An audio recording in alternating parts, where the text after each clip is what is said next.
Hey everyone, this is Fleet Equipment. I'm Jason Morgan, and today we're talking with Nick Pittinger, Vice President of Data Services at Decisiv. Nick, always great to see you. Thanks for taking the time. Good afternoon, Jason. So Decisiv, always a great partner. You give us a glimpse into some exclusive truck service data that you're running through your service relationship management platform. And we're going to start off with the latest data. We have been tracking a gradual moderation in service activity over the past few quarters. Q4 seems to tell a different story. What are you seeing in the overall numbers? You're right to call that out, Jason. Q4 accelerated the decline in a way that stands apart from Q2 and Q3. After drops of 1.9% and 2.8% in the prior two quarters, Q4 came in down 6.3%. That's not just a continuation of the gentle moderation we've been seeing, and the year-over-year picture shifted too.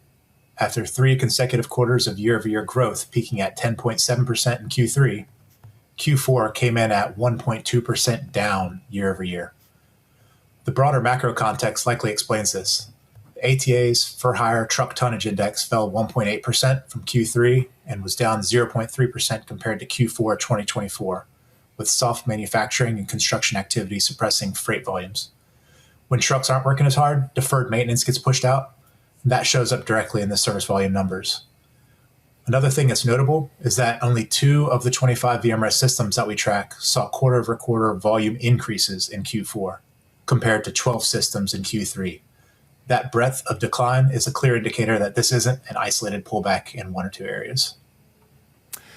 Yeah, for sure. And again, just some context here. So Q4 2025, what's interesting is some of the other economic indicators we're looking at, obviously, truck retail sales, trailer orders, right? It's all been talking about the freight recession and what's been going on and the things that were happening there. Interesting to see this playing out in service now in that Q4 data.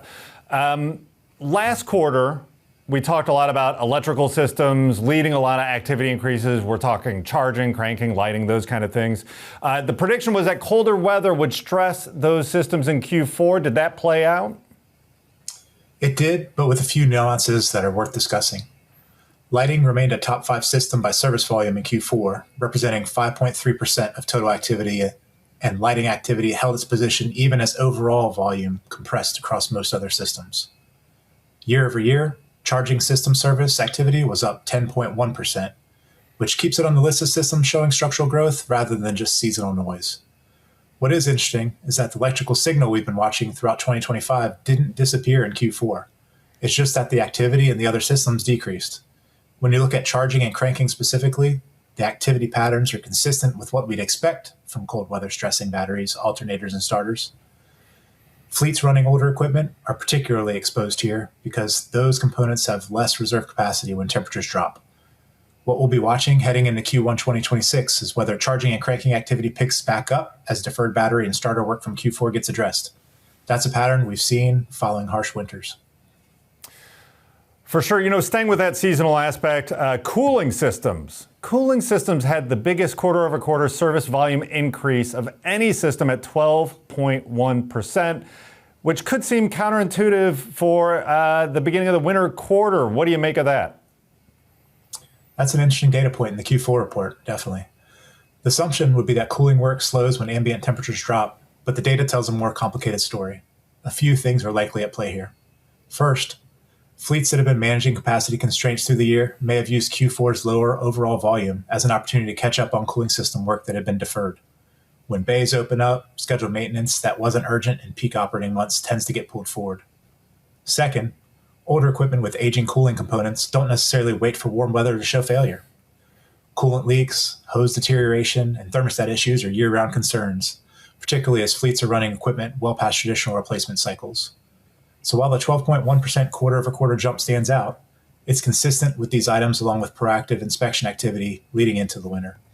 It's actually a healthy signal in some respects. It suggests shops are making good use of the quieter activity period. Yeah, for sure. And something you said there stood out to me, right? Those past traditional cycles, and I know we've talked a little bit about this or touched on this, but one of those things that you do keep an eye on too is aging fleets, the age of trucks. We touched on the freight recession impact on service here. You know, again, we were supposed to have a great pre-buy. It was going to be a truck buying open season with the new engines, 27 engines that are coming down the line. Obviously, regulation changes threw that in the question. Fleets kept trucks way longer than they were anticipating. Power plant continues to dominate service volumes across all age groups, though. What other patterns are you seeing in the service data related to age? As you mentioned, the power plant dominance is remarkable and consistent. It ranked first in service volume across every single age bracket for the third consecutive quarter. That tells you something important. Engine work isn't age dependent in the same way some other systems are. Every truck, new or old, is generating power plant service volume. What I do find interesting is how the share distribution shifts as trucks age. In the 0 to 3 year bracket, cab and sheet metal represents 13% of the activity. As we've discussed before, that's warranty adjacent and collision related work more common on newer trucks in service. But as you move into the 6 to 9 and 9+ year brackets, exhaust starts climbing significantly, representing 13% of activity in the 6 to 9 year range compared to just 7% in the newest vehicles. Brakes also tell a consistent story. They're a top 3 system in every age bracket, regardless of vehicle age, which speaks to the fundamental nature of brake maintenance across any fleet.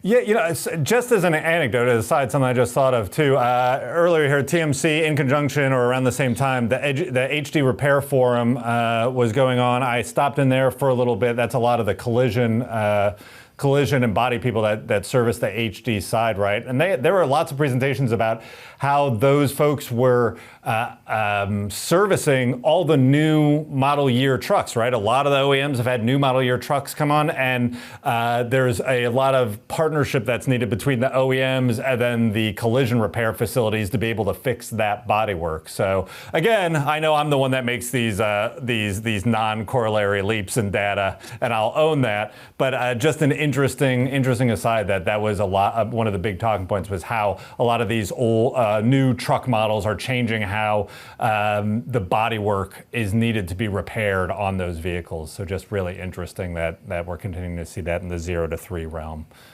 Makes a lot of sense in my non-scientific data perspective.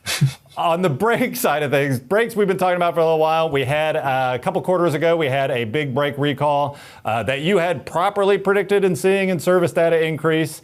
We saw that big spike. And then declines consecutively after there. Q4, we had a decline of 12.8% quarter over quarter drop in volume and a 10.1% decline in brakes year over year.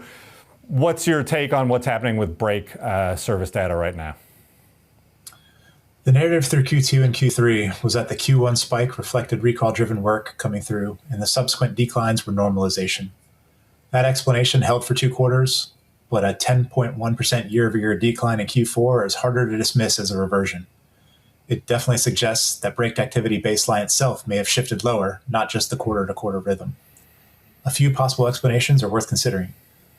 The recall work that pulled activity forward may have created a longer trough than expected, with fleets not cycling back through for routine brake service on the previous schedule. It's also possible that improved inspection practices adopted in response to the recall activity are catching issues, reducing the subsequent volume of service events. And lower overall mileage tied to soft freight volumes means less brake wear and fewer PM thresholds being crossed. What we'll be watching in Q1 2026 is whether we see any recovery bounce, since Q1 has historically been a stronger brake activity quarter. If Q1 comes in flat or negative on brakes, that changes the conversation from normalization to structural softness. We called brakes as one to watch for a rebound, and it hasn't materialized. Yeah, very interesting. In that regard too, and again, I know we look back a couple quarters, and then we kind of look at how it's relating to Q4 data with its decline here. From your perspective, the Decisiv Service Relationship Management platform, a lot of information goes through there, a lot of communication goes through there, right? What should fleets and service providers be focused on as they head into the remaining year here, from your perspective? Taken together with the full year of 2025, the Q4 data reinforces a few themes for fleets and shops to act on this year. First, the electrical system story isn't going away. Charging, cranking, and lighting have shown persistent activity growth on a year-over-year basis throughout 2025, and with fleets continuing to operate older equipment, that trajectory is unlikely to reverse. Second, the cooling system jump in Q4 is a reminder that quieter activity quarters are an opportunity. Fleets that use periods of lower freight volume to pull forward scheduled maintenance on systems like cooling, rather than deferring everything, will be better positioned when demand picks back up and shop capacity tightens again.